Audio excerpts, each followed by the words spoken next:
नमस्कार। अध्याय दस्तावेजीकरण प्रस्ताव चरण के इस पहले वीडियो में आपका स्वागत है। जीवन बीमा उद्योग में हम बहुसंख्यक फॉर्म और दस्तावेजों के साथ कामकाज करते हैं। ये बीमा धारक और बीमा कंपनी के बीच संबंधों में स्पष्टता लाने के प्रयोजन से आवश्यक हैं। इस अध्याय में इस प्रस्ताव चरण में शामिल विभिन्न दस्तावेजों और उनके महत्व के बारे में जानेंगे। विवरण पुस्तिका प्रोस्पेक्टस बीमा कंपनियों द्वारा इस्तेमाल किया जाने वाला एक औपचारिक कानूनी दस्तावेज है जो उत्पाद के बारे में जानकारी प्रदान करता है। जीवन बीमा कंपनी द्वारा इस्तेमाल किए जाने वाले प्रोस्पेक्टस में इसकी प्रत्येक बीमा योजना के अंतर्गत निम्नलिखित बातों का उल्लेख होना चाहिए। नियम एवं शर्तें, लाभों का दायरा, गारंटीकृत और गैर गारंटीकृत, अधिकार, अपवाद, योजना सहभागी है या गैर सहभागी। प्रोस्पेक्टस एक परिचयात्मक दस्तावेज की तरह है जो कंपनी के उत्पादों से परिचित होने में संभावित पॉलिसी धारक की मदद करता है।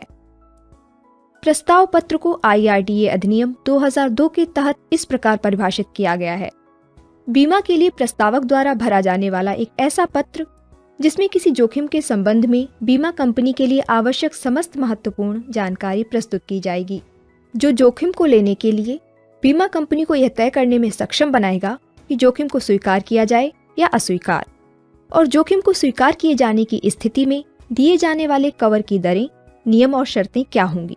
इन विनियमों के प्रयोजन के लिए महत्वपूर्ण का मतलब और इसमें बीमा कंपनी द्वारा कवर किए जाने वाले जोखिम के अंडरराइटिंग के संदर्भ में सभी महत्वपूर्ण, आवश्यक और प्रासंगिक जानकारी शामिल होगी। जहां IRDAI ने प्रस्ताव पत्र को परिभाषित किया, फर्म के डिजाइन और सामग्री को बीमा कंपनी के विवेक पर खुला छोड़ दिया गया। एजेंट प्राथमिक अंडर जोखिमांकक है। जोखिम मूल्यांकन के लिए प्रासंगिक पॉलिसी धारक के बारे में सभी महत्वपूर्ण तथ्य और विवरणों का खुलासा एजेंट द्वारा उसकी रिपोर्ट में किया जाना आवश्यक है। स्वास्थ्य, आदतों, पेशा, आय की बातों और परिवार के विवरण का रिपोर्ट में उल्लेख किया जाना आवश्यक है। चिकित्सा परीक्षक की रिपोर्ट। कई मामलों में बीमार्थी की एक ऐसे चिकित्सक द्वारा चिकित्सीय जांच करानी होती है जो बीमा कंपनी द्वारा पैनलबद्ध है। ऊंचाई, वजन, रक्तचाप, हृदय की स्थिति आदि जैसी शारीरिक विशेषताओं से संबंधित विवरण चिकित्सक द्वारा लेखा रिपोर्ट में उल्लेख किए जाते हैं, जिसे चिकित्सा परीक्षक की रिपोर्ट कहते हैं। चिकित्सा परीक्षक की रिपोर्ट की आवश्यकता आमतौर पर उस समय होती है जब गैर चिकित्सीय बीमा लेखन के तहत प्रस्ताव पर विचार नहीं किया जा सकता है, क्योंकि प्रस्तावित बीमा राशि या बीमार्थी की आयु अधिक है या कुछ ऐसे लक्षण हैं जिनका खुलासा प्रस्ताव में किया गया है, जो एक चिकित्सा परीक्षक की जांच और रिपोर्ट की मांग करते हैं। इससे बीमा कंपनी के बीमांकनकर्ता को बीमार्थी की वर्तमान स्वास्थ्य स्थिति का एक ब्यौरा मिल जाता है। नैतिक खतरे में यह संभावना रहती है कि जीवन बीमा पॉलिसी खरीदने के परिणाम स्वरूप ग्राहक का व्यवहार बदल सकता है और इस तरह के बदलाव से नुकसान की संभावना बढ़ जाएगी।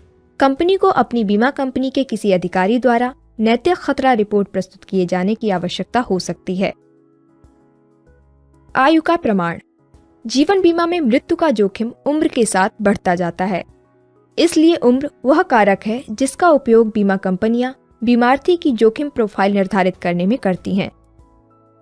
आयु के मानक प्रमाण। आयु के मानक प्रमाण माने जाने वाले कुछ दस्तावेज इस प्रकार हैं: स्कूल या कॉलेज का प्रमाण पत्र, नगर निगम के रिकॉर्ड से निकाली गई जन्म प्रमाण पत्र प्रति, passport, pan card, service register, नामकरण प्रमाण पत्र, पारिवारिक बाइबल से निकाली गई प्रमाणित प्रति अगर इसमें जन्म तिथि अंकित है, रक्षा कर्मियों के मामले में पहचान पत्र, रोमन कैथोलिक चर्च द्वारा जारी विवाह प्रमाण पत्र। आयु के गैर मानक प्रमाण।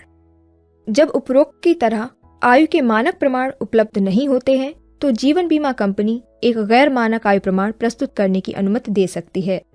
गैर मानक आयु प्रमाण माने जाने वाले कुछ दस्तावेज हैं: जन्म कुंडली, राशन कार्ड, स्वयं घोषणा के माध्यम से एक शपथ पत्र, ग्राम पंचायत का प्रमाण पत्र।